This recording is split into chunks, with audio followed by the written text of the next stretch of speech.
네, 여러분 안녕하십니까. 뷰티풀 인터뷰 시간입니다. 오늘은 제네시스박 대표님 모시고요. 최근에 있었던 세제 개편안 관련해가지고 시장의 반응, 그리고 또 중요한 게 우리 또 집값에 대한 방향이 어떻게 될 건지 이런 부분에 대한 인사이트를 오늘 들어보도록 하겠습니다. 대표님 나와주셔서 감사합니다. 네, 고맙습니다. 네. 안녕하십니까? 네, 저희 뷰티풀 채널에 여러 번 나와 주셔서 또 이야기들을 해주고 계시는데, 최근에는 이제 이슈가 있었던 게 정부가 8월 3일 세제 개편안 발표가 있었습니다. 물론 뭐 100% 확정되는 건 아니지만 거의 아마 이런 방향으로 세제 개편안이 확정이 될 텐데, 굉장히 큰 변화가 있었습니다. 물론 가장 큰 변화는 여러분도 아시겠지만 장기 보유 특별공제 보유 기간이 아닌 실제 거주 기간으로 중심으로 바뀐다라는 거고요. 이번 개편의 핵심 내용, 대표님 보시기에는 어느 쪽에 우리가 가장 주목해야 될 부분이 있을까요? 종부세입니다. 종부세. 네. 종부세. 네, 아무래도 이제 보유세를 올리면서 음. 이제 좀 거기에 대한 부담이 되는 분들은 좀 매물을 추례하는 방향으로. 네네네. 네, 그래서 그 시나리오대로 좀 한번 보시는 게 맞을 것 같습니다. 네. 그 이 종부세라고 하면은 사실은 어떻게 보면 초고가 주택, 특히 초고가 주택에 좀 집중이 되는 거잖아요. 이번 네네. 같은 경우에. 네. 그러면 이제 정부의 의도는 초고가 주택이 이제 종부세를 감당하지 못하고 이제 시장에 나온다. 그러면 이제 이 초고가 주택 같은 경우 또 양도소득세하고도 또 관련이 있는 그렇죠. 분들이 많을 텐데, 네네. 이게 실제로 거래가 활성화되면서 가격이 낮아지는 효과가 생길까요? 어떨까요? 저는 분명히 좀 낮아지는 물건은 나온다고 보는데 이제 두 번째는 이제 얼마나 지속적으로 나올 거냐. 아, 그래서 약간 힌트를 얻을 수 있는 게 올해 2월달, 3월달 초죠. 5월 10일부터 양도세 중과가 되니까 네. 이제 그 전에 금매가 나왔어요. 네네네. 그래서 실제 강남권에서 18% 내외로 이제 막 떨어졌잖아요. 약간 가격이 떨어지는 것 같은 느낌이 좀 났던. 그렇죠. 그런데 지금은 말씀하신 것처럼 다 회복돼 버렸죠. 아. 그래서 이번에도 좀 비슷하게 가지 않을까. 비슷하게. 그래서 그러니까 네. 이게 종부세가 문제가 되는 게 27년 파는 거와 28년 파는 거가 또 많이 다르잖아요. 그죠? 네, 많이 다릅니다. 네. 그래서 27년도가 약간 좀 과도기라고 보시면 과도기. 되고 28년도부터 이제 만약에 현재 나와 있는 내용대로 최종 통과가 된다면 이제 세부담이 많이 늘어날 것 같다. 그래서 특히 이제 거주를 내가 오래 했다 하더라도 물론 이제 많이는 안 계시겠지만 네네. 뭐 시가 한 70억 넘는 경우 정말 초고가 주택이죠. 뭐 현대 네. 압구정 정도 돼야 되겠네요. 네, 그냥 거기는 무조건 보유세 70억 오릅니다. 넘어요. 거주를 네. 다 하더라도 그 구간이 한 시가 한 50억부터 오릅니다. 네. 네. 그러니까 이제 뭐 저희가 그 전에도 영상을 뭐 우리 세무사님들 모시고도 얘기했는데, 딱 보니까 지금 대표님 얘기해 주신 것처럼 딱 50억 이상부터가 상당히 좀 문제가 되더라고요. 네네. 그 이전은 뭐 조금 되긴 하는데 뭐 그렇게 그닥 그렇게 대단하진 않은 것 같고, 네. 지금 말씀 주신 것처럼 50억인데, 그러면 우리 대표님 말씀은 당연히 이제 낮은 가격으로 거래되고 나오는 물량이 있겠지만, 이것도 시간이 지나면 조금 어떻게 보면 좀 둔감해지면서 우리가 오래 있었던 같은 현상으로 되돌아갈 가능성이 있다. 네네. 그러면 정부가 원하는 만큼의 아주 시원한 가격 하락, 뭐 폭락, 뭐 네. 이런 거는 현실적으로는 조금 어렵다고 봐야 될까요? 어떨까요? 저는 조심스럽게 힘들지 않을까 이렇게 말씀드리고 싶습니다. 왜 그러냐면은 일단 강남 초고가 주택 일단 50억 네네. 이상으로 50억 해볼게요. 이상. 50억 이상 같은 경우에는 네. 물론 이제 그 물건 자체에서 매물이 나오긴 하겠지만 결정적으로는 기존에 갖고 있던 사람들이 매물이 나와야 공급이 되는 거잖아요. 그렇죠. 그러니까 신규 공급 자체는 불가능해요. 예. 아마 이제 뭐 며칠 하루 이틀 지나면은 정부의 공급 대책이 나오겠지만 예. 그거는 이제 서울에서 이제 더 이상 신규 공급이 안 되니까 뭐 그린벨트라든지 뭐 다른 곳으로 나오겠죠. 3기 신도시라든지. 네네. 그러니까 강남 그권을 원하는 수요는 계속 있을 거란 말이에요. 그런데 예를 들어서 뭐 극단적인 예로 우리 재경경제부 이번에 사례 나온 것처럼 70대인데 내가 현금 흐름은 없는데 그냥 10년 거주를 다 채웠다. 근데 가격이 비싸니까 보유세가 너무 올라가니까 판다. 그런데 매수자는 대출이 어차피 2억밖에 안 되니까 가격이 뭐 60억에 내놨다가 안 되니까 60, 40, 55억, 50억에서 이렇게 쭉쭉쭉 내려가는 모습이 나와주면 좋겠는데 생각했던 것보다 그 매수자가 받아줄 수가 있잖아요. 그렇죠. 그러면 그 받아주는 매수자는 누굴까요? 나이는 상대적으로 적을 거고 네. 소득은 높을 거고 네. 고소득자일 가능성이 높잖아요. 네네네. 그리고 이미 이 보유세를 인지하고 들어오는 사람이잖아요. 그렇죠. 예. 그럼 이 사람은 버틸 힘이 있잖아요. 그러면 그렇지. 그러니까 산 가격이 있으니까. 그렇죠.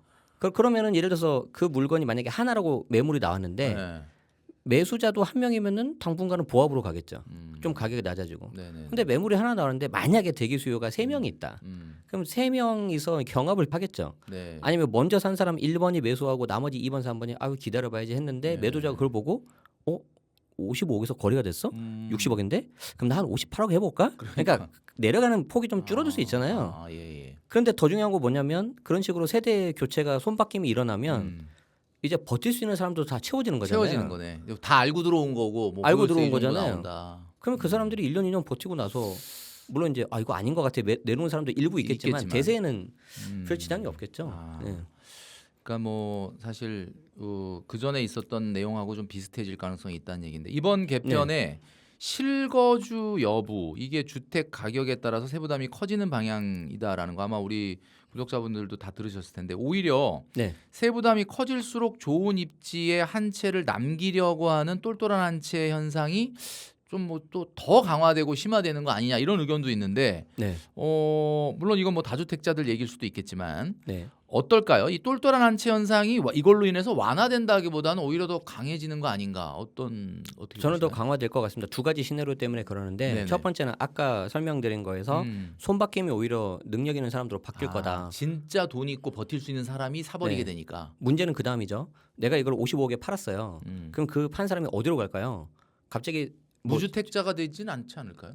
그렇죠. 뭔가 또 살려고 할 것 같아요. 그렇죠. 그러면 그 사람들이 매수할 수 있는 구간이 이번에 재정경제부 보도자료에 있는 것처럼 20억, 30억 구간은 내가 거주를 많이 하면 오히려 약간 줄어들거든요. 오히려. 그럼 오히려 내가 그쪽으로 갈 수 있겠죠. 야, 그럼 20억, 30억 구간이 좀 약간 또 오르는 거 아니야 이거? 당연하죠. 그래서 그 EXID 위아래 아십니까 노래? 아 예. 위아래. 뭐야, 자, 20억, 30억 구간 앞으로 위아래에서 압력을 받을 겁니다. 그러면 결국은 20억, 30억대에서 압력 받아서 비싸지면 우리 집보다 못한 집이 더 비싸지는데 우리 집은 더 받아야 되는 거 아니야? 이런 현상 발생하는 거 아니에요? 당연하죠. 네, 그래서 이제 그런 식으로 갈 가능성이 높고 이건 손바뀜인 경우죠. 매매하는 경우에. 그다음 두 번째가 뭐냐면은 시나리오가 증여가 있어요. 예를 들어서 이제 뭐 이건 뭐 제 주변 사례라서 뭐 다 똑같이 네네네. 해당되진 않겠지만 강남에 1+1 입주권을 받고 계신 분이 계세요. 그럼 보통 30평 하나 20평대를 이렇게 받잖아요. 네. 그 경우에 이번에 보니까 20평대를 먼저 자녀한테 증여를 하시더라고요. 그럼 이제 좋은 게 뭐냐면 일단 자녀한테 빨리 증여를 하고 자기는 2주택에서 1주택으로 되니까 30평 실거주라면 보유세를 아주 완벽하게 해칭할 수가 있죠. 그리고 나서 나중에 좀 긴 호흡으로 5년 정도 10년 정도 지나서 그 30평대 가격을 이제 첫째한테 증여를 또 하시려고 하더라고요. 그러니까 무슨 말이냐면은 나는 모르는 사람한테 안 팔 거야. 그냥 우리 가족한테 넘길 거야. 넘길 거야. 아니 그래도 내가 이걸 비싼 집을 증여하면 자기는 뭐 돈 받는 게 없잖아요. 네. 괜찮아. 나 뭐 연금도 있고 뭐 상가 팔면 돼. 그분들이 뭐 집만 하나 있지는 않을 것 같아요. 그러잖아요. 그러면 이제 공급은 오히려 마르겠죠.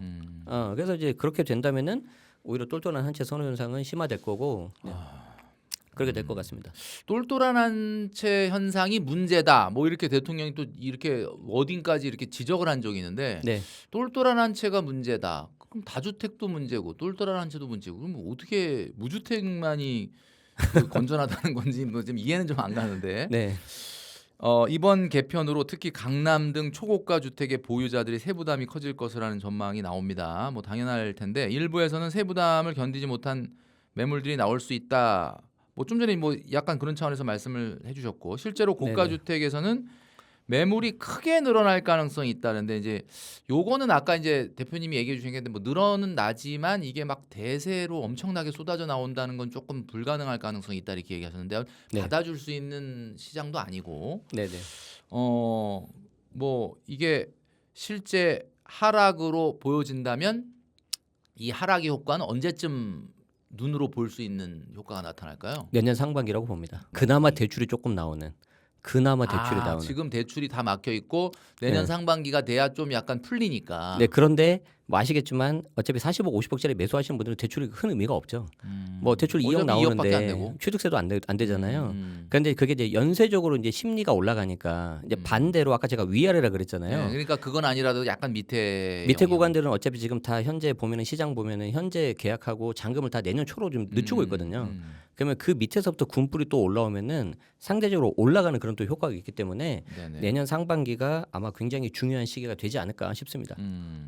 그 아까 대표님이 살짝 언급해 주셨는데 저희가 녹화일 기준으로 오늘은 이제 공급 대책이 발표되기 바로 이제 한 이틀 정도 전인데 네. 이제 영상이 지금 나갈 때쯤이면 이제 공급 대책이 발표가 됐겠는데 이 네. 공급 대책은 원래 계획이 됐던 건가요? 아니면 발표하고 나서 뭔가 좀 시장 반응이 좀 안 좋으니까 그럼 공급 대책을 빨리 부랴부랴 내라 해서 내는 거 어떤 내용입니까? 이게? 물론 이제 저도 뭐 정부 관계자가 아니라서 함부로 네네네. 말씀은 못 드리지만 그 음. 언론사 내용을 기준으로 한다면 네네. 7월 원래 세제 개편이 7월 말에 보통 나오거든요. 그렇죠. 조금 늦게 나왔는데. 그런데 7월 초나 중순쯤에 이번 세제 개편에 나올 때는 어떤 공급 대책과 금융 대책을 아우르는 네. 뭐 종합 대책이 날 가능성이 높다 그런 기사들이 보이더라고요. 네네네. 그래서 이번에 좀 종합 패키지로 나오겠다 생각을 했는데 그 중에 하나로 이렇게 원래 계획했던 거가 나온 게 아닌가라고 저는 좀 이렇게 예측해 봅니다. 뭐 원래 계획했던 거가 나온 거라면 다행인데 그게 아니라 그냥 부랴부랴 막 그냥 뭐 이렇게 준비한 거라면은 네. 좀 사실은 좀 너무 그런데 사실 엉성할 가능성이 있을 텐데. 근데 사실 지금 이제 뭐 어떤 정부든지 간에 지금 현재 공급 대책은 이제 절대 시간이 걸리니까 네네. 쉽지는 않을 것 같아요. 그래서 이제 뭐 저희가 이제 뭐 나오지도 않은 거 가지고 뭐 함부로 예측하면 안 되겠지만 좀 이게 약간 걱정 반 기대 반 좀 되고 네. 있어서 좀 살짝 우려가 되고 있긴 뭐 합니다. 사실 지금 네. 뭐 영상을 보시는 분들은 이제 공급 대책이 발표되기 전이고 이제 저희는 좀 그 전이라서 이제 조심스러울 수는 있는데 공급 대책이라고 하면은 이번에 이제 뭐 속도전 뭐 그런 네네네. 얘기를 했었기 때문에 네. 빠르게 공급할 수 있는 방안을 뭐 아마 주문하는 것 같은데 그러면 빠르게 공급한다 그러면은 재건축 재개발은 아닐 것 같다라는 생각이 들고요. 네. 어떤 쪽이 대략 나올 수 있을까요? 이거 그래서 이제 뭐 똑같은 뭐 재탕 3탕이다 그런 얘기가 나오는데 네네. 이제 과거 뭐 정부에서 있었던 1인 가구, 1, 2인 가구 중심으로 이제 역세권, 역세권, 소형 주택, 뭐 유휴 건물, 유휴 부지, 네. 뭐 그리고 항상 나오는 뭐 태릉, 뭐 이게 용산 뭐 이렇게 나오고 할 것 같습니다. 그래서 네. 아마 단기, 중장기 이렇게 두 개 나눠 가지고 네네. 나오지 않을까. 그런데 이게 지금 사실 세제 개편 굉장히 복잡하고 좀 어려워가지고 제 주변에도 좀 우려를 많이들 하세요. 네네. 그래서 공급 대책에서 좀 이게 뭔가 확실한 로드맵을 보여주지 않으면 이게 좀 쉽지 않을 것 같다는 좀 우려가 듭니다. 네. 등록 임대 사업자는 정부가 약속한 세제 혜택을 보고 장기간 임대 의무를 감수해 왔는데요. 네. 정책 변화로 기존 혜택이 줄어든다라고 하면 이미 제도를 믿고 이렇게 등록한 임대 사업자들의 나름대로 영향이 생기게 될 텐데 네. 이건 어떤 영향이 생기게 될까요, 이건? 이건 제가 주택임대 사업자라서 아주 잘 아는데요. 네네. 이건 좀 뭐 제가 주택임대 사업자라서 그런 부분도 없지 않아 있겠지만 네. 이건 아까 말씀하신 것처럼 정책을 보고 그렇죠. 그걸 신뢰하고 운영했던 사람 입장에서는 굉장히 좀 청천벽력 같은 그런 그러니까요. 이야기죠. 그래서 이게 이제 보면은 다 양도일 기준으로 하는 거거든요. 그래서 예를 들어서 내가 4년 혹은 8년 의무 임대를 다 지키고 그에 따른 권리, 즉 세제 혜택을 받는에도 불구하고 어떤 처분 기한을 새로 만들어 버리는 거잖아요. 네네네. 저는 제가 법률 전문가는 아니지만 일종의 약간 소급 효과 이게 좀 안 좋은 의미가 있다고 봅니다. 소급 그래서 입법 금지라고 하는 부분에 있어서 좀 위배가 리스크가 되는 거 있다. 아니냐? 그래서 좀 나중에 좀 시간이 지나서 혼란도 있을 우려가 좀 있고요. 그래서 좀 이런 것들이 있을 때는 정책 신뢰성이 굉장히 중요하기 때문에 기존에 있었던 이런 분들을 좀 보호를 해줘야 되는 게 맞지 않나. 그리고 뭐 앞으로 취득하는 물건이라든지 네. 뭐 그런 식으로 해야 되는데 뭐 아마 공급이 워낙 없다 보니까 기존에 있던 매물을 내놓게 하기 위한 거라고 이해는 되지만 네네네. 이렇게 된 건 좀 잘못된 부분이 있다라고 좀 말씀드립니다. 네, 영향이 사실은 굉장히 크죠. 이거 네. 뭐 임대사업자 날벼락인 게 뭐 집도 못 팔고 뭐 그럼요. 세금 폭탄에다가 네. 사실 뭐 이런 거를 모르진 않았을 텐데 이게 뭔가 어떻게 보면은 뭐 입장의 차이가 있을 수는 있겠지만은 그 해당 입장이 되는 분들한테는 좀 황당한 부분도 있습니다. 그럼요. 사실 네. 이번에 그 장기보유 특별공제 같은 경우도 물론 이게 뭐 소급 입법은 법률가들한테 물어보면 뭐 아니라고는 하지만 사실 과거 같은 경우엔 장기보유 특별공제가 주는 혜택으로 장기 보유를 결심하고 하셨던 분들이 있었을 텐데 그럼요. 갑자기 지금부터 사는 주택을 한다는 것도 아니고 과거 걸 다 땡겨가지고 한다라고 하면은 사실 이건 뭐 당연히 불만이 있을 수밖에 없고 이번 세제 개편으로 고가주택 보유자들의 세부담 뭐 아까도 말씀드렸지만 당연히 커질 수 있다는 전망이 나오는데 특히 현금 흐름이 부족한 고령 1주택자들이 문제입니다. 이게 이제 그 보니까 이번에 세제 혜택 중에 65세 이상자들이 수도권에서 지방으로 가게 됐을 때 양도소득세 뭐 감면하는 과세 특례도 있던데 네.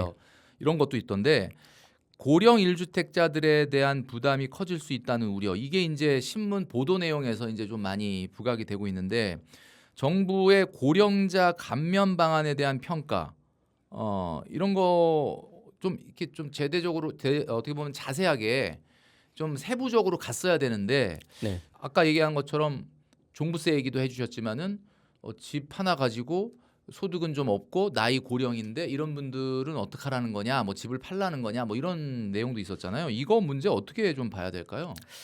이거는 좀 죄송하지만 실효성에서 그렇게 크게 있을 거라고 보이지가 않는 게 네네네. 예를 들어서 그런 고령자 분들 같은 경우에 내가 보유세가 올라가는 경우라면은 물론 최근에 들어오신 분들도 계시겠지만 역설적으로 그 지역에 오랫동안 사신 분들이잖아요. 그런 분들이 훨씬 많죠. 그런 분들이 훨씬 많잖아요. 그러니까 삶의 터전이 다 그곳에 있는데 그걸 내가 매각을 하고 게다가 비수도권 지방이라는 얘기예요. 지방. 그리고 이제 그 중에 이제 뭐가 있냐면 인구 감소 지역도 있습니다. 세컨드홈. 그런 경우에 이제 양도세 감면이 뭐 10억, 20억도 아니고요. 5억, 3억입니다. 빨리 가면 5억, 나중에 가면 3억인데 그걸 내가 혜택을 받으려고 이렇게 좀 인프라를 다 포기하고 옆에 간다. 지인분들 병원 같은 거 다 포기하고 간다? 많이 없으실 것 같아요. 뭐 마침 예. 그런 계획을 했는데 그런 게 있다 그러면 뭐 그럼요. 나한테 도움이 되네 이렇게 하겠지만 예. 그거가 유인책이 되긴 좀 어렵다. 그럼요. 그리고 예. 계속 나오는 그 인구 감소 세컨드홈 같은 경우에도 저는 이제 뭐 세무사도 아니고 그냥 교육을 하는 사람인데 네네. 그게 정말 인기가 있다면은 강의할 때는 아니면 저희 채널에나 질문이 엄청 많이 왔을 거예요. 이거 어떻게 질문 제가 받은 적이 거의 없습니다. 적이 없어요. 예, 관심이 별로 없다는 거예요. 그래서 이런 부분은 좀 실효성 있는 대책으로 좀 가야 되지 않을까 싶습니다. 그러면 향후에 이제 현재 무주택자분들인 경우에 앞으로 집값은 정말 방향이 어느 쪽으로 갈 거냐 이런 것들에 대한 관심이 생길 수밖에 없는데 네. 세제 혜택이 줄어들 경우에 이제 집주인들이 매도로 이제 나서는 분들이 이제 뭐 많지는 않더라도 당연히 이제 초반에 있을 가능성이 있고 반대로 세금을 감수하고 그냥 끝까지 보유하려는 움직임도 있을 텐데 이번 세제 개편이 실제로 부동산 시장의 매물 증가와 집값의 흐름에 결정적으로 어떤 영향을 줄 거냐. 아까 대표님이 내년 상반기에 뭔가 본격적으로 조금 매물들이 나오고 좀 받아주는 분들이 대출이 조금 풀리면서 있을 수 있다 그랬는데 그러면 조금 더 나아가서 내년 상반기를 지나서 그 이후에 집값 흐름이 확실히 하락 쪽으로 잡힐 거냐. 네. 어떻게 보십니까? 저는 그렇게 확실한 하락까지는 가기 힘들 거라고 확실한 봅니다. 하락은 좀 어렵다. 물론 이제 초고가 주택 그리고 중간지대 그리고 이제 한 중저가지 이렇게 세 개로 나눌 수가 있는데 네. 뭐 초고가를 뭐 50억 이상으로 해보고 중간은 한 20억, 30억대로 해볼게요. 그리고 20억 이하를 한 중저가로 봤을 때 네. 아까 제가 중간은 위아래로 이제 낑길 수 있다 그랬잖아요. 네네네. 왜 그러냐면은 밑에 오히려 그러면 중간은 네 가격 상승 요인이 있는 거 아닙니까? 당연하죠.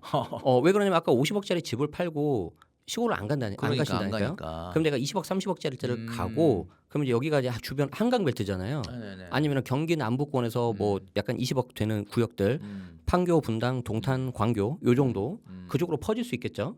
실제 제 친구가 과천에는 물건을 세제 개편 나오기 직전에 호가가 21억 5천이었어요. 호가입니다, 호가. 샀습니까? 살려고 했는데 네네. 제가 봤을 때는 세제 개편 나오고 나면 보유세 때문에 물건이 더 나올 것 같아서 좀 기다려야 좀 했거든요. 근데 그분 같은 케이스가 지금 매물을 거두고 22억 8천으로 올렸어요. 오히려 이게 이제 그 친구가 황당한 거예요. 왜 그러네. 올렸을까? 21억 5천 대 사버릴 걸. 예, 황당한 거예요. 그래서 이제 제가 보니까 이제 이런 것 때문에 한 것 같다라고 했는데 실제 그 매물을 강남권에 내놨습니다.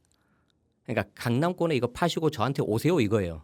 과천으로. 근데 물론 이제 일부 가겠지만 거기보다는 아까 말씀드린 한강벨트로 먼저 갈 것 같고 예. 그다음 과천, 분당, 판교, 동탄 이런 식으로 갈 것 같거든요. 오히려 그러면 50억 이상 초고가는 약간 가격이 하락하는 모양새가 그렇죠. 나타날 가능성이 많고 그렇죠. 아까 우리 아마 대표님이 네 하락하면서 보합으로 가겠죠. 때는 2, 30억대는 약간 상승할 수도 있는 상승할 수도 있겠죠. 모양새가 있다. 그러면 그 밑에 중저가, 네. 그러니까 한 20억 미만, 뭐 15억 미만 이런 데는 네. 어떤 영향이 있을까요? 아마 그분들은 이번에 나온 세제 개편 별로 관심이 없을 거예요. 그렇지 뭐 해당되는 게 왜 별로 없으니까. 그러냐면 오히려 시가 20억까지는 종부세가 안 나오거든요. 그렇죠. 그러니까 종부세가 상관이 없어요.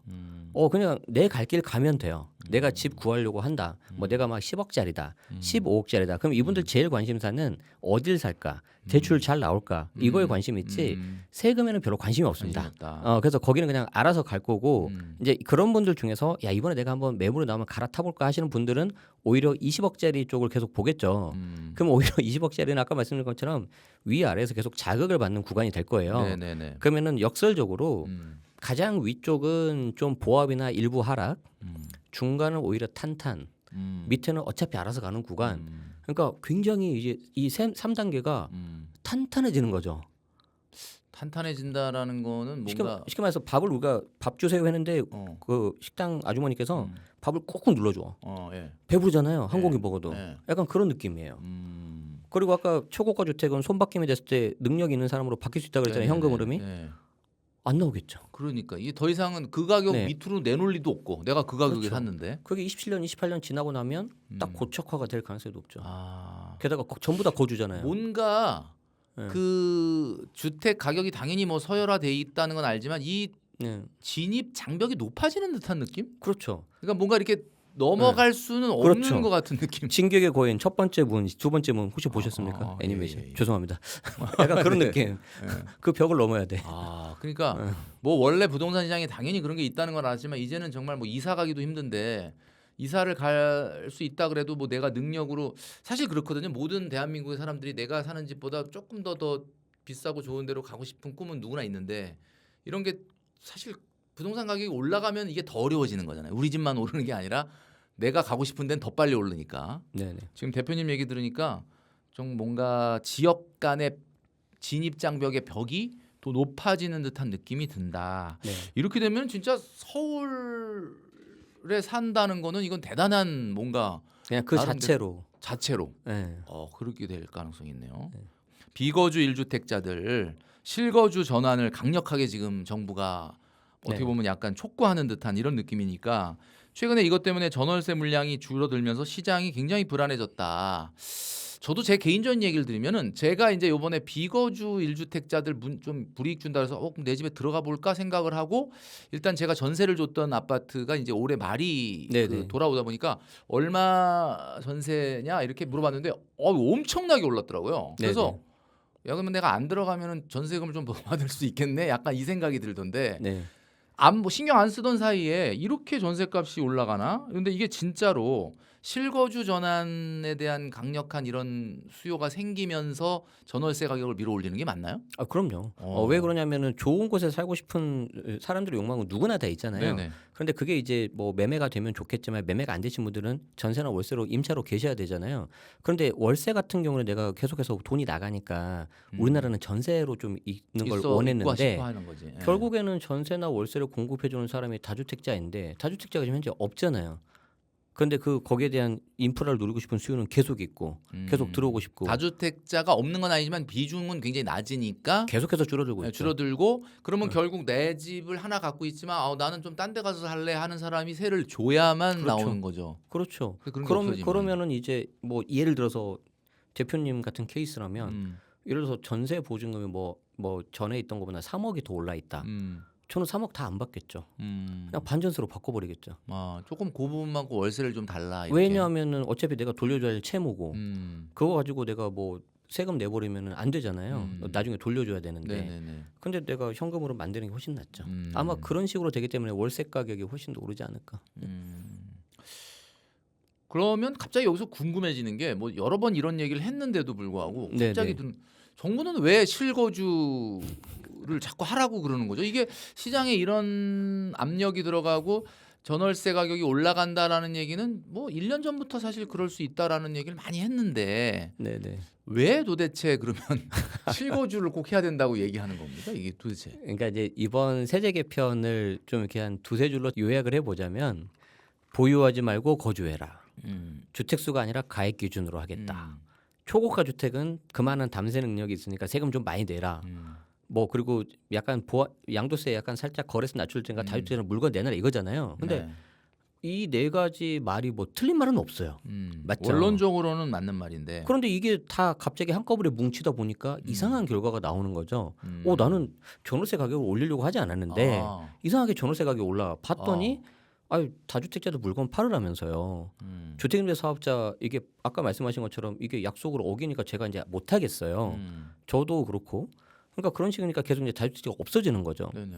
그리고 다주택자들이 없애니까 이 사람들이 매도하고 자금을 가지고 이왕이면은 아까 벽이 생기는 것 같다 그랬잖아요. 네. 그러면 벽이 더 높아지기 전에 내가 빨리 가운데로 가야 되는 거 아니야? 더 높아지기 전에 그런 생각이 드는 거죠. 그러니까 사람들이 이왕 하나 살 때 외곽보다는 중심지를 사버리고 그래서 이런 것들이 모두 다 종합되다 보니까 이런 좀 부작용이 나타난 게 아닌가 싶습니다.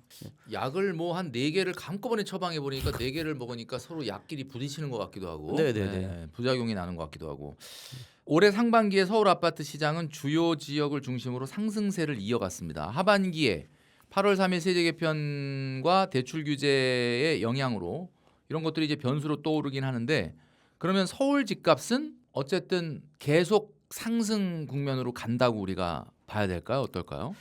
제가 최근에 보고 있는 지역을 이제 서울 기준으로 했을 때 어디를 많이 보고 있냐면 네, 어디? 성북, 노원, 강북 이쪽을 보고 있습니다. 상대적으로 집값이 조금은 좀 네. 서울 안에서는 좀 낮은 네. 지역. 그 중에서도 매매가를 보지 않고 전세가를 보고 있습니다. 아, 전세가. 특히 강북구 같은 경우에 전세가율 굉장히 높거든요. 무슨 말이냐면 전세가율이 높죠, 거기는. 네, 무슨 말이냐면은 전세가가 높으면 이제 일부 몇몇 분들이 매매 수요로 전환되는 경우가 있어요. 얼마 그래서- 차이가 안 나니까. 그렇죠. 그래서 매매가 이렇게 가는데 전세가 올라오면서 갑자기 매매가 같이 올라가는 이런 그래프들이 많이 나오는데 네네. 무슨 말씀을 드리고 싶냐면 이제 만약에 상대적으로 중저가였던 지역들이 이제 매매가까지 올라가면 야 그러면 강북, 성북이 이 가격이라고? 그러면 나 차라리 동대문이 낫지 않을까? 조금 더 상위 입지를 가겠다. 그렇죠, 그렇죠. 왜냐하면 어차피 하나밖에 못 사잖아요. 어. 그리고 실거줘야 되잖아요. 그러니까 굉장히 이제 신중해져야 되는 거죠. 야, 내가 이게 실거주를 하는데 어. 마치 뭐랑 비슷하냐면 뭐 우리 미국 같은 경우에는 영화 보면 you fire 그러면 그냥 해고잖아요. 근데 우리나라는 그러면 안 되잖아요. 그러면 이제 고용주 입장에서 이왕이면은 어차피 해고가 쉽지 않으니 좋은 사람을 고르고 싶은 거예요. 인지상정이잖아요. 그렇죠. 근데 내가 집도 마찬가지예요. 하나 사면은 실거줘야 되고 언제 또 살지 몰라. 대출도 어떻게 될지 몰라. 그러니까 신중에 신중을 기해서 이왕이면 좋은 데를 가겠죠. 네네네. 좀 거래가 편하면은 여기도 살아봤다 저기도 살아봤다 하는데 또 사실 뭐 그런 것도 쉽진 않고 이사도 자주 다녀야 되고 그런 심리들이 되다 보니까 순환 매매라고 하죠. 중저가가 외곽이 올라가니까 다시 이제 사람들이 보고 중간 지역으로 오고 중간 지역을 보고 이제 그 다음 동대문이 오르면은 그 다음 넥스트 성동구, 광진구, 한강벨트 가겠죠. 그러면 갑자기 착시 효과가 생기겠죠. 야 여기가 이 가격이면 강남 가야 되는 거 아니야? 그러니까. 이렇게 되는 거죠. 그러니까 사실 네. 위에가 비싸져서 밑에 저희가 저 정도면 우리도 이 정도 가야 된다가 아니라 네. 오히려 밑에서 이렇게 바텀업으로 좀 이렇게 뭔가 집값을 끌어올릴 수 있는. 다만 지금은 이제 상승기일 때 이야기죠. 상승기를 전제로 했을 때 사람 심리와 이제 여러 수급의 문제가 꼬여 있으니까 이런 거고 뭐 우리가 이제 예상치 못한 외부 충격 뭐 그런 게 오면 안 되겠지만 금융위기가 온다든지. 그렇게 되면은 이제 뭐 심리가 그렇게 되겠습니까? 이제 다 후두둑 떨어지겠죠. 네네. 그런데 이제 뭐 그건 우리가 예측할 수 없는 부분이니까. 네. 지금 그 오히려 초고가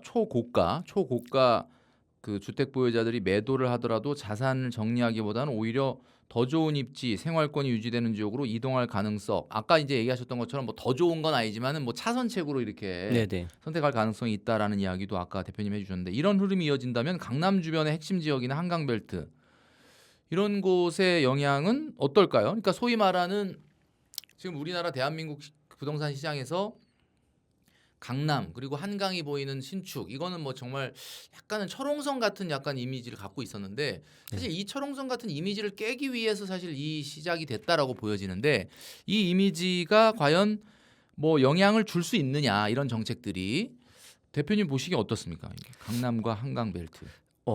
물론 이제 강남 3구 특히 이제 막 아까 말씀드린 초고가 주택은 사실 뭐 말이 그렇지 어마어마한 금액이죠. 그렇죠.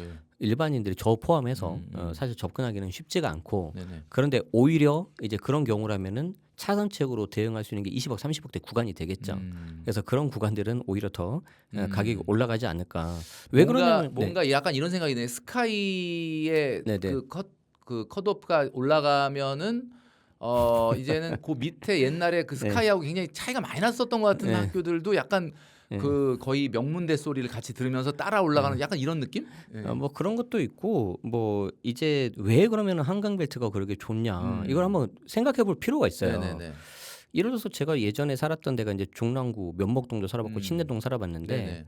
경부고속도로 한번 타려면요 경부고속도로 가기까지가 1시간이 넘게 걸립니다. 청담 이제 대교 타야 외곽 되고. 순환도로 같은 거 생겨갖고 좀 옛날보다는 좀 물론 이제 옛날 기준으로. 옛날 기준으로. 어쨌든 지금은 좋아졌지만 지금도 어렵단 말이에요. 이게 무슨 말을 들고 싶냐면은 소득이 높아지고 내가 좀 뭔가 그런 일을 하면서 사람들이 정말 중요한 게 뭐냐면 돈이 아니에요. 시간이에요. 시간. 저는 그렇게 생각을 해요. 시간이 제가 있고. 지금 대표님이 그 네. 얘기하시니까 불현듯 드는 생각이 네네. 그 제가 반포가 왜 비싼지 그러니까 물론 뭐 네, 비싸다는 건 아는데 네. 이해를 못했는데 네. 제가 이제 서초구에 좀 네, 네, 살다 네. 보니까 서초구 네. 맨 끝에 살다 보니까 네. 반포까지 올라가는데 한 2, 30분 걸립니다. 맞아요. 반포 딱 가면은 가서 거기 아우 이제 반포 왔네. 맞아요. 거기서 올림픽대로 타면 KBS까지 10분 만에 가요. 맞아요. 그래서 제가 이거를 경험을 몇 번 해보니까 야 이게 만약에 집이 반포였으면은 KBS에서 당연하죠. 집에 온 때 10분 만에 오는 거야. 당연하죠. 와 그래서 이게 이래서 반포가 비싸구나 이 생각이 딱 들더라고요. 제가 10년 전에 압구정 현대 살고 계신 대표님한테 여쭤봤어요. 왜 압구정 현대가 좋으세요? 이게 되게 바보 같은 질문이었죠. 뭐 이게 다 나이가 빠졌고 그런데. 근데 이제 뭐 뻔한 대답을 생각한 거죠. 저는 뭐 한강뷰 같은 거. 근데 그게 아니고 그게 아니고. 그분이 그 말을 하신 건 10년 전에. 야 나오면 바로 올림픽대로 타잖아. 그게 충격이었어요. 아 그러니까. 그러니까 이게 뭐 다른 이야기인데 저는 시간 이꼴 삶 생명이라고 생각하는 사람이에요. 저는 제가 몇천 원, 몇만 원 소비하는 거는 상관이 없는데 네네네. 그 돈을 가지고 내가 시간을 살 수 있다? 저는 무조건 돈을 삽니다. 그러니까 시간이 굉장히 중요한 건데 그런 고소득 그리고 사업하시는 분들일수록 그에 대한 로망이 훨씬 더 커지겠죠.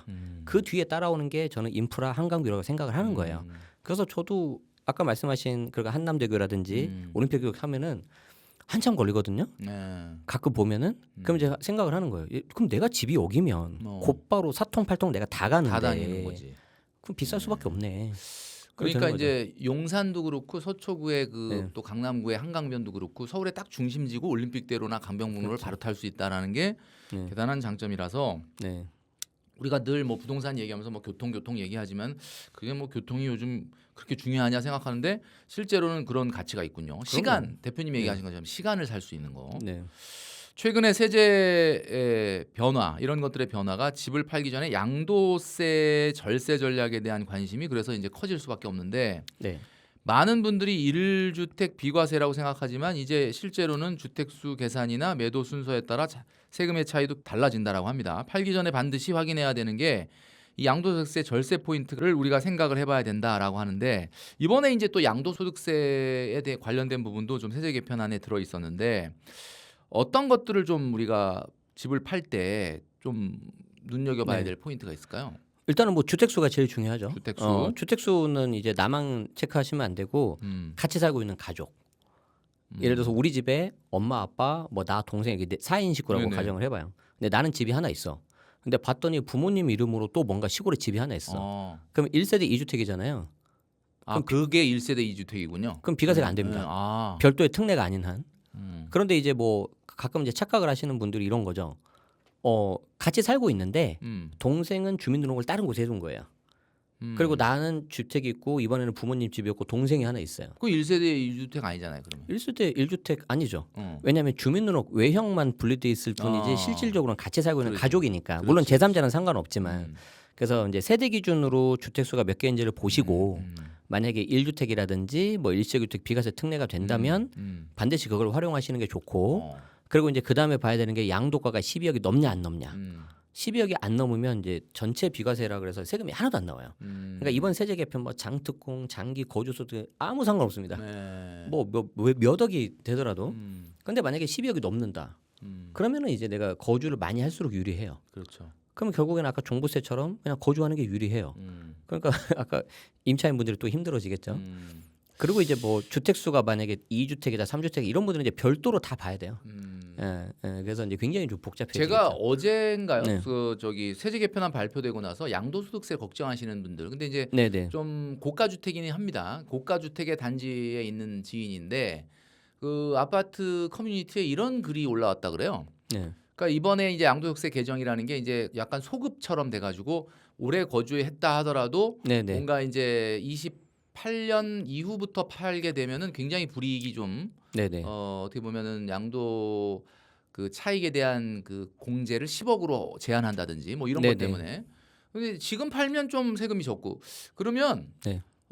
집을 팔기는 싫고 난 이 아파트를 계속 갖고는 싶고 그러면 네. 거주자들끼리 집을 좀 바꾸자. 바꾸자. 서로 네. 이렇게 지금 이 가격으로 서로 바꿔갖고 하면은 네. 이제 뭐 좀 괜찮지 않냐 뭐 이런 이야기를 하시던데 네. 대표님 보시기에는 어떤 어찌 것 됐든지 같습니까? 간에 교환을 한다 하더라도 내가 이제 그걸 판 거로 보기 때문에 양도세를 내야 돼요.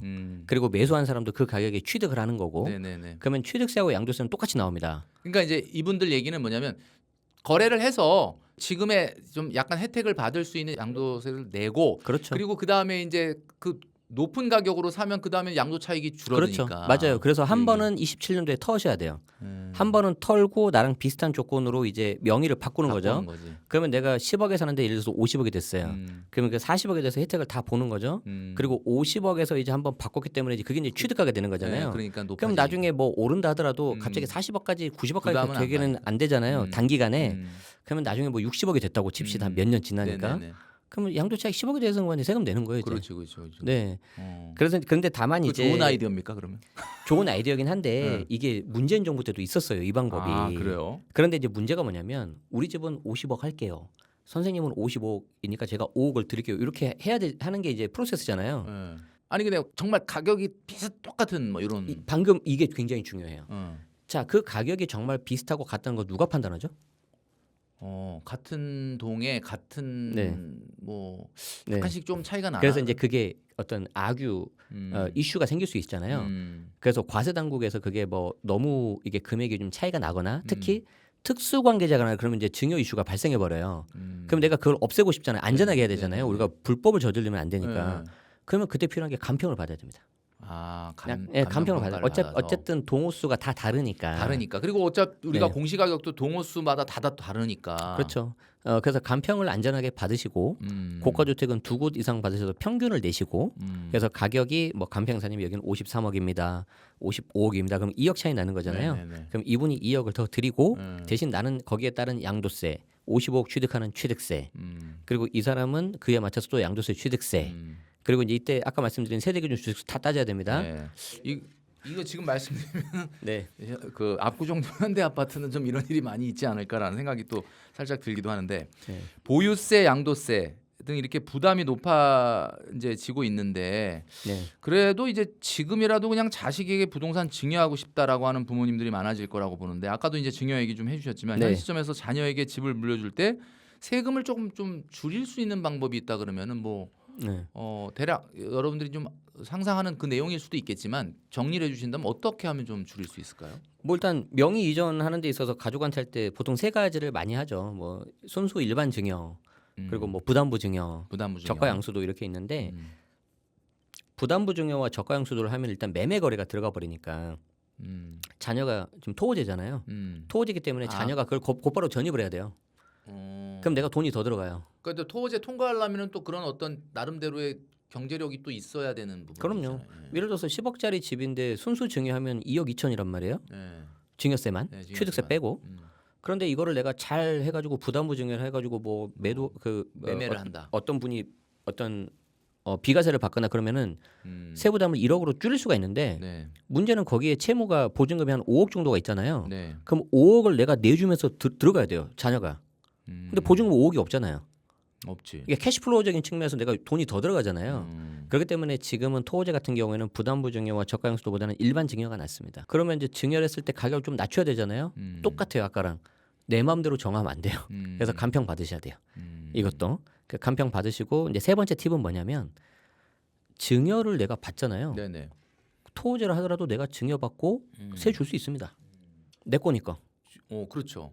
지금 우리 네. 대표님이 감평 얘기를 2번 하시니까 생각이 얼뜻 나는데 네. 감정평가 받는다 그러면은 아파트 같은 경우 당연히 그 물건의 가격이 감정평가 비용하고 관련이 있을 텐데 네. 어느 정도 듭니까 비용이? 비용은 제가 이제 뭐 간평사가 아니고 네. 그래서 잘 모르겠는데 그래도 한 10억 이하면 한 몇백만 원 들 거예요. 10억 이하라도 몇 백만 원. 네네네. 근데 그게 유리한 게 뭐냐면 뭐 이건 그냥 제가 들은 얘기입니다. 네네. 아파트는 그래도 규격화가 돼 있기 때문에 그렇죠. 뭐 함부로 막 가격을 많이 떨어뜨릴 수는 없고요. 보통 시세 한 10% 정도 떨어뜨린다 하더라고요. 그럼 10억이면 9억으로 할 수 있잖아요. 이렇게 나온다. 그러면 1억이 줄어들면 그에 따른 취득세 증여세가 훨씬 유리하죠. 물론 이제 물론 합법적인 방법 내에서. 감정평가 비용은 들어가긴 하지만 네. 그다음에 아까 얘기했던 것처럼 뭐 그 매매 그러니까 교환하는 매매에 있어서도 감정평가가 좀 필요하다. 앞으로 그래서 이 가격 시가를 산정하는 이게 되게 이슈가 생길 수 있어서 이제 세금 관련된 건 당연히 세무사님들하고 상담하셔야 되지만 가격적인 측면은 간평사님하고 또 이제 세무사 사무실 또 연계가 돼 있는 게 많이 있으니까 맞아요. 두루두루 보시면 좋을 것 같아요. 예. 그리고 이번에 이제 그 보유세 이슈에서 뭐 여러 가지 사실 지금 세법이 개정안 뭐 네. 개정되기 전이라 하더라도 뭐 종부세를 낼 때도 맞아요. 공동명의는 어떻게 하는지 굉장히 복잡한데 네네. 뭐 보도 내용에 보면은 오히려 부부 공동명의가 보유세에서 불리하다라는 그런 보도가 있었는데 네네. 혹시 대표님 그 내용 보셨습니까? 이제 이거를 제가 설명을 하면 10분 이상이 걸리는데 음. 결론만 예, 말씀드리면 공시 가격 18억이 넘어서 종부세 과세 대상이 되면서 되면서 거주를 안 하는 경우만 불리합니다. 그냥 이게 정답입니다. 18억 공시가격 18억이 넘으면서 거주를 안 한 경우. 거주를 안 하는데 예, 그러면 네. 공동명의가 공동명의다. 지난번보다 불리해져 버려요. 왜 그러냐면은 지금 현행 종부세는 거주를 하든 안 하든 그냥 각각 9억씩 공제가 돼버리잖아요. 네네. 그러니까 18억까지 종부세가 안 나온단 말이에요. 네네. 근데 이게 거주를 하냐 안 하냐에 따라서도 거주를 안 하더라도 18억까지는 과세 대상이 아니거든요. 근데 만약에 18억이 살짝 넘어서 과세 대상이 들어가잖아요. 그러면 그때는 거주를 안 하면 각각 4억씩밖에 공제가 안 됩니다. 아, 금액이 그러면- 작아진다. 그러면 18억에서 8억으로 내려가 버리죠. 근데 이런 거 있지 않습니까? 나 1세대 1주택으로 맞아요. 하겠다. 맞아요. 그렇게. 그러면 1세대 1주택 내가 특례 신청을 하면은 이제 거주를 안 하면 다시 9억으로 올라가죠. 아, 그 저 공제가 거주를 안 하더라도. 하니까. 그리고 이제 그 1세대 1주택 추가세 공제 받을 수 있거든요. 내가 나이가 60이 넘거나 네네네. 이제 5년 이상 보유 혹은 이제 거주 음. 바뀌면 그래서 셈법이 너무 복잡해져요. 복잡하네. 예. 그럼 이게 사실 그 어떤 신문인지 제가 기억은 나는데 그 보도에 약간 그 문제다라는 식으로 보도를 했는데 네네. 그럼 이런 것들이 조금 세제 개편안의 그 보완에서 좀 예, 다뤄질 가능성이 있지 않을까요? 저는 좀 보완이 필요하다고 봐요. 네. 왜 그러냐면 아까 말씀드린 것처럼 어찌 됐든지 간에 18억이 넘어가면서 거주를 안 하면 세부담이 늘어날 수밖에 없고 결정적으로는 1주택으로 보지 않기 때문에 종부세법 1주택이 단독 명의만 보거든요. 그래서 28년이 되면은 공정시장 가격비율이 80까지 올라가 버려요. 네네. 그러니까 이거는 좀 불리한 면이 맞거든요. 그래서 좀 이건 입법적인 보완이 필요하지 그러니까 않을까. 좀 보완이 필요하다. 왜냐하면 네네. 이제 사실 아까 말씀해 주셨던 것처럼 18억이 넘고 그 비거주 하더라도 일주 그 단독 명의와 공동 명의가 똑같다면은 뭐 그냥 그런가 보다 하는데 왜 네네. 공동 명의가 더 불이익을 받아야 맞아요. 되느냐라고 얘기한다면은 사실은 문제가 있는 거 대표님이 지적한 대로 네네. 조금 보완이 좀 필요하지 않을까라는 생각을 합니다. 네. 아들하고 딸에게 주택을 증여 네. 또는 혹은 상속을 하게 될 경우에 이제 부부 공동명의냐 단독명의냐 이 중에 어떤 게 좀 세금적으로 더 유리할까? 어떤 게 더 유리할까요? 일단은 뭐 세금만 놓고 보면 무조건 명의를 분산시키는 게 시키는 유리하죠. 게 유리하죠. 그런데 이게 세금이 다가 아니잖아요. 예를 들어서 이제 뭐 케이스마다 다른데 어떤 분들은 그냥 나는 내 아들 딸한테 주는 건 좋은데 그래도 내가 좀 사회 면에는 좀 그렇다. 그렇게 말씀하시는 분도 계시고. 그래요? 그럼요. 왜냐하면 이제 요즘에 뭐 이혼 같은 경우도 예전보다는 더 많이 하고 예, 하니까. 그리고 심지어 같은 형제 자매라 하더라도 뭐 아들이 2명 있어요. 근데 뭐 A라는 주택을 공동 명의로 해서 보통은 주실 거라고 생각을 하잖아요. 네. 그렇지 않아요. 단독으로 다 하나씩 줍니다. 어. 제가 만나본 분의 70%는 예. 왜 그러냐면 이것도 이제 두 형제가 아니면 자매가 나중에 매도 시점 가지고 싸운다는 거예요. 아, 그렇지. 그리고 이제 뭐 첫째는 결혼을 했어. 근데 둘째는 결혼 안 했어. 근데 또 이제 그 뭔지 아시죠? 며느리가 옆에서 또 얘기할 수 있다는 거예요. 꼭 그렇다는 게 아니라 그러다 보니까 이제 특히 물건을 주실 때는 가급적이면 이제 직계한테 좀 주시는 경향이 좀 있는 것 같고, 네네네. 그리고 이제 줄 때 그냥 단독으로 해주시는 경우가 좀 많이 있더라. 근데 항상 그게 뭐 참고용으로 참고하시면 되겠습니다. 네네. 최근에 그 부동산 시장을 보면은 네. 강남, 분당 같은 핵심 지역이 먼저 상승한 이후에 주변 지역으로 가격이 확산되는 흐름이 나타나. 뭐 이거는 뭐 최근이 아니라 뭐 항상 이런 그렇죠. 구도 올라갈 때는 그렇죠. 올라갈 때는 뭐 네.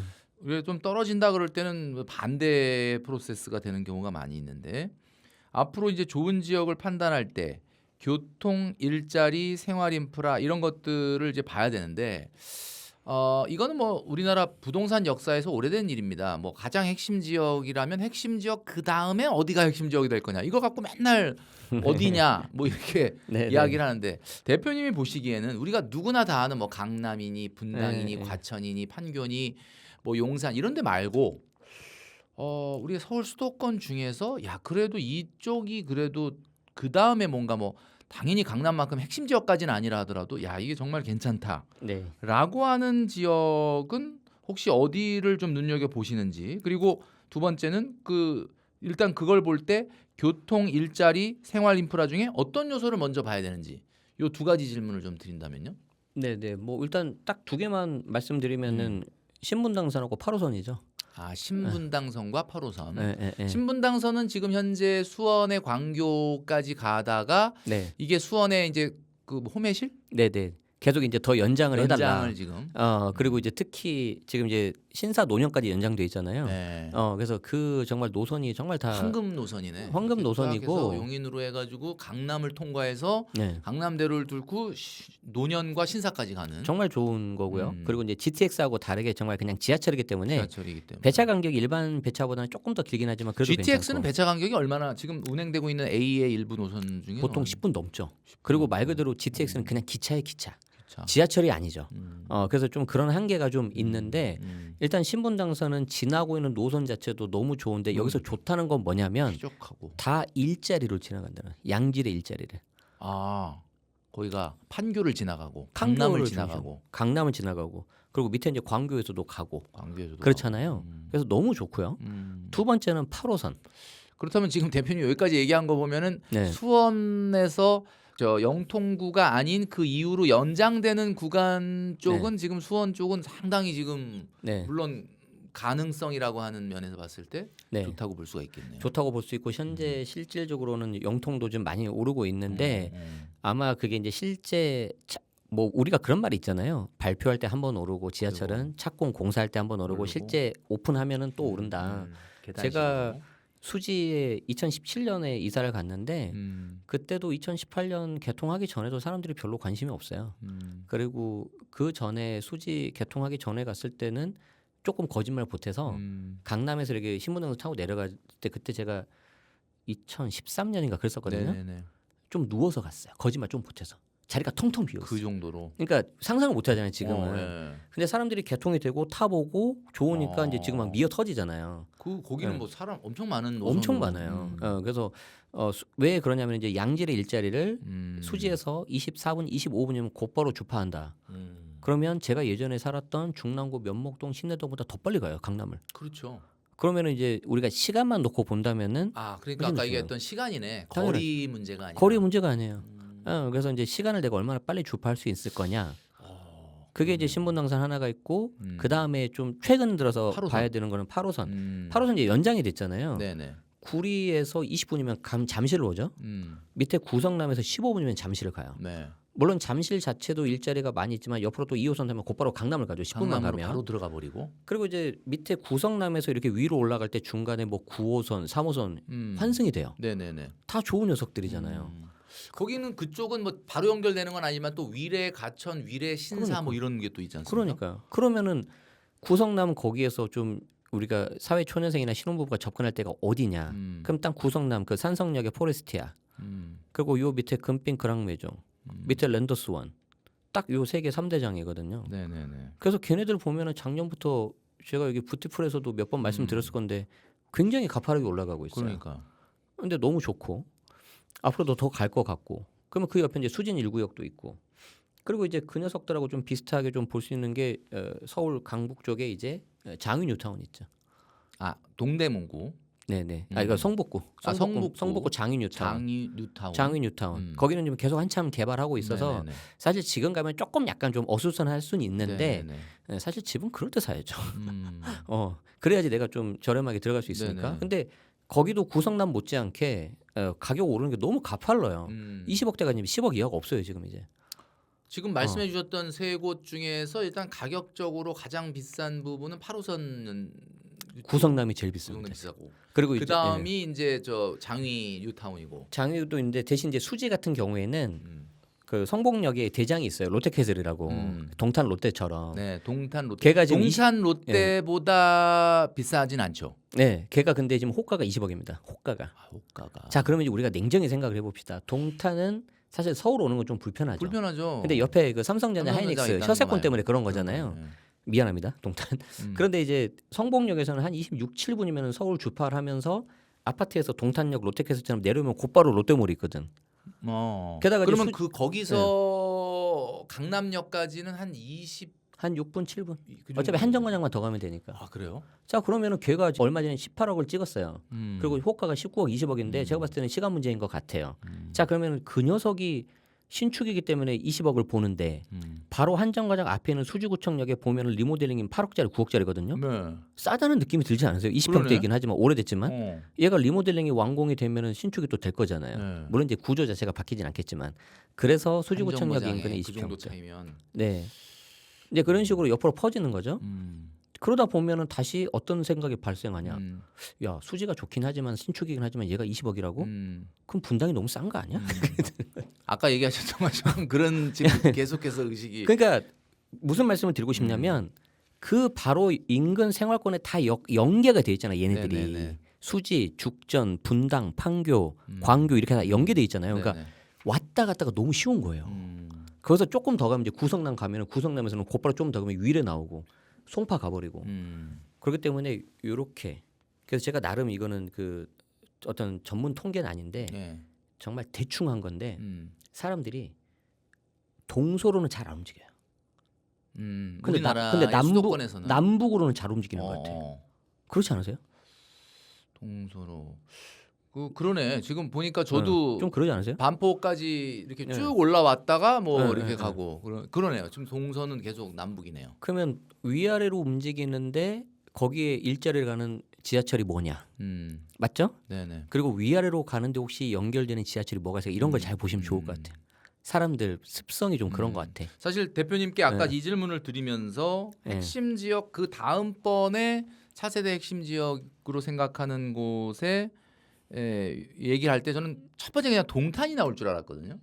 근데 이제 지금 동탄도 물론 뭐 좋은데. 좋은 데긴 한데 네, 아까 네, 얘기하셨던 것처럼 이제 그 신분당선 연장과 8호선 연장 뭐 네, 이런 네. 얘기해 주셨고 또 장위 뉴타운도 얘기해 주셨는데 그러면은 우리가 이제 대표님의 인사이트를 조금 얻자면은 이게 결국은 교통, 일자리, 생활 인프라인데 굳이 여기서 이 순서를 매기자면은 일단 교통이 1순위가 돼야 되는 거죠. 아니 1번 일자리죠. 아 일자리. 그러니까 일자리를 내가 걸어서 간다 이건 더 이상 뭐 얘기할 게 없어요. 끝나는 거예요.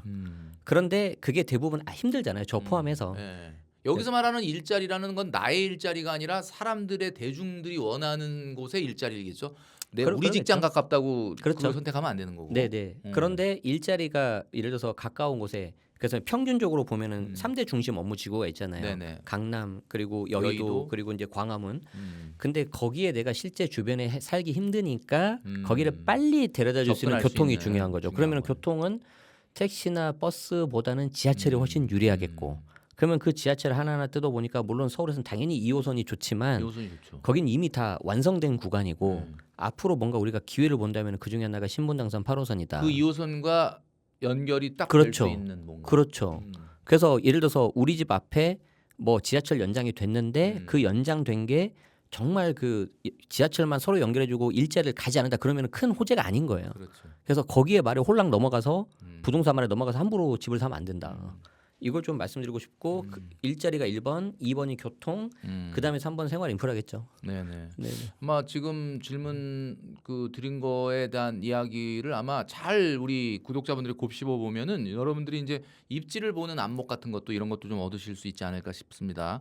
좀 연장해서 좀 질문이 될 수도 있을 것 같은데 1, 2억 네. 정도 자금이 있는 무주택자다.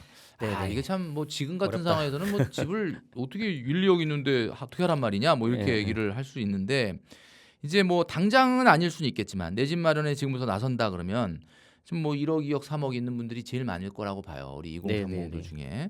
그러면은 5년, 10년 후의 전망으로 가장 살기 좋은 곳. 여기서 말하는 살기 좋다는 거는 모르겠네. 뭐 여러 가지 뭐 살기 좋다는 게 내가 그냥 편한 곳인지 아니면 집값이 오를 곳인지는 모르겠지만 두 가지를 다 들어간 내용이겠지만 앞으로 5년, 10년 안에 뭐 2, 3억 가지고 1, 2억 가지고 어떤 방식으로 내 집 마련을 준비해라. 이렇게 좀 조언을 해주고 싶으신가요? 그냥 어떤 분들은 어렵다. 그래 그냥 돈을 모아갖고 아파트 살 때까지는 그냥 어떻게든 버틴다라는 예. 분도 있고 어떤 분은 빨리 그냥 빌라라도 하나 사서 예. 그걸 오르길 기다렸다가 좀 키워나가면서 아파트로 간다 뭐 이런 전략도 있고 네네. 여러 가지가 있는데 이렇게 2, 3억 정도를 가지고 이제 신혼부부들 이런 분들한테 내 집 마련 앞으로 계획 세우는 거 조언해 주신다면 대표님 어떤 얘기해 주시겠습니까? 뭐 어찌됐든지 간에 우리가 이제 눈사람을 만들 때 처음에 눈뭉치가 눈뭉치, 작잖아요. 네. 그래서 이제 좀 답답하실 수가 그렇죠, 있는데 그거를 크게 굴리려면은 빨리 이렇게 굴려야 되지 않습니까? 눈덩이를 어쩔 수 없습니다. 이런 분들은 좀 장기 보유하시면 안 되고 아 장기 보유. 3, 4년 후에 매도하실 걸 생각하면서 하고. 들어가야 되죠. 그럼 결국에는 두 가지가 있어요. 조금이라도 올라야 되죠. 떨어지면 안 그래도 되죠. 올라가야죠. 그러면 그리고 두 번째가 뭐냐면 잘 팔려야 돼요. 음. 자 그러면은 내가 1억이 오르는데 잘 안 팔린대요. 그게 시나리오 A가 있고 시나리오 B는 5천밖에 안 올라. 올랐는데? 근데 얘는 A보다는 훨씬 잘 팔릴 거야. 왜 그러지 그건? 이게 그런 두 가지 사례가 있다고 해봅시다. 예를 들어서 뭐 다 그런 건 아닌데 우리가 이제 상대적으로 아파트보다는 빌라가 좀 덜 팔기가 어렵잖아요. 그러니까 이제 팔기는 더 어렵죠. 예, 근데 뭐 빌라가 만약에 개발 호재가 있어요. 재개발 같은 거. 그래서 얘는 1억 정도 오를 것 같아. 근데 나중에는 파는 건 어쩔 줄 모르겠어. 근데 뭐 아파트는 잘 모르겠는데 얘는 좀 가격만 조정하면 잘 팔려. 저는 사회초년생들한테는 그냥 아파트 하라고 합니다. 아 그래요? 왜냐하면 수익률 내가 좀 적게 들어가도록 무조건 팔려야 돼요. 아. 안 팔리면 내가 이거 내 돈 아니에요. 맞잖아요. 순발력이 있어야 예, 이렇게 스노우볼로 굴릴 수 있다. 예, 그리고 지금은 너무 거래하는 게 어렵잖아요. 그러니까 처음부터 내가 선수 영역을 가면 안 된다. 그럼 나는 근데 내가 그걸 빨리 인정을 하고 내가 그냥 초보이니까 무난한 걸 해야 되잖아요. 네네네. 그래서 저는 선수가 아니니까 저 같은 경우는 경험을 늘리기 위해서 이사를 자주 다녔거든요. 4년 동안 4번, 1년에 한 번씩. 근데 그건 30대는 할 수 있는 거고 지금 저도 못해요. 네. 힘들고. 네. 자 그래서 놓고 본다면 저는 그냥 좀 무난하게 아파트로 가셨으면 좋겠고 근데 자금이 좀 적은 편이란 말이에요. 그럼 이제 여기서 이제 중요한 게 내 소득 능력에 따라서 대출을 얼마나 받을 거냐. 네네네. 그러면 1, 2억에서 대출 3, 4억 하면 한 5에서 6억 정도 될 것 같아요. 네네. 그러면 서울에서는 사실 10평대밖에 없어요. 외곽에. 음. 뭐 노원에 있는 뭐 17평. 음. 그런데 이것도 그냥 생 아파트를 가면 안 되겠죠. 그럼 여기 이제 뭔가 믹스를 해야 되겠지. 네. 뭔가 재건축 호재가 있는 거라든지. 그럼 저는 그런 걸 볼 것 같아요. 그래야지 내가 나중에 3, 4년 후에 털고 나올 수가 있거든요. 약간 일종의 예, 예. 몸테크도 좀 들어가야 되는. 당연히 뭐 젊을 때는 해야지 뭐 어떻게. 그렇죠. 해야지. 모든 거 다 갖추고 하면서 예. 뭔가를 이루겠다라는 건 사실 어려운 거고. 내가 싸움터에 나갔는데 어쨌든 내가 매일 제일 밑에 부하라면은 뭐 무기도 별로 없을 거고 그런 거잖아요. 거기서 네네. 어떻게든 살아남아야 되잖아요. 네네. 그래서 저는 그렇게 해서 자산을 좀 불려 나가는 방법으로 가야 된다. 그래서 현재 소액으로 할 수 있는 거는 제가 봤을 때는 재개발하고 리모델링밖에 없습니다. 그런데 이게 약간 선수 영역이기 때문에 처음부터 하시는 것처럼 좀 그렇고 작은 거라도 처음에 아파트로 시작했으면 좋겠다. 근데 오히려 가격적인 면보다는 안전하게. 매도가 좀 안정적으로 될 수 있는 시장. 그런데 이럼에도 불구하고 정말 힘드신 분 계시잖아요. 사정이 다 다르니까. 그럼 이때는 어쩔 수 없어. 하이 리스크 하이 리턴 가야 돼요. 빌라 연립으로. 그러면 이제 재개발 아니면 리모델링이거든요. 이제 리모델링은 그래도 아파트를 잘 고르면 소액으로 좀 경기권에 있어요. 아까 말한 분당 정자동은 좀 비싸고 네. 그 위에 야탑, 매화마을 야탑. 쪽으로 한번 보십시오. 대신에 막 초기 그런 데 하시면 안 됩니다. 지금 막 이주하는 데를 해야 돼요. 그래야 4년, 5년은 확실하게 신축이 되니까. 그리고 아까 말씀드린 수지. 그리고 좀 더 밑으로 내려가면 수원, 수지 영통 쪽에 쪽도 있습니다. 그러면 예를 들면 네. 근데 금액이 재개발 좀 이런 들어가죠. 거는, 아 수지 그 리모델링 하는 쪽 있어요. 리모델링. 거기 구청역 인근하고 초인마을 정도 보시면 될 것 같습니다. 네. 그래서 거기는 좀 속도 빠른 곳으로 보셔야 되는데 물론 1, 2억 가지고는 안 될 거예요. 네네네. 그리고 나중에 더 좀 가격을 낮춰야 되면 영통 쪽으로 가셔야 될 것 같아요.